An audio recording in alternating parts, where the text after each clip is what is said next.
қоян асырайтындар.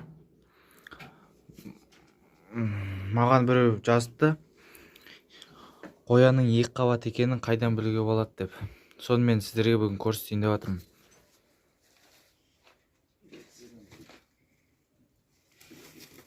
Міне қоянды алдына қоянның ішін ұстап тексеруге болады. Ішінде домалық шариктер болады, қолға білінеді. Көп бөз.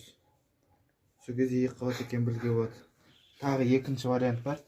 Осы қазір көресіздер.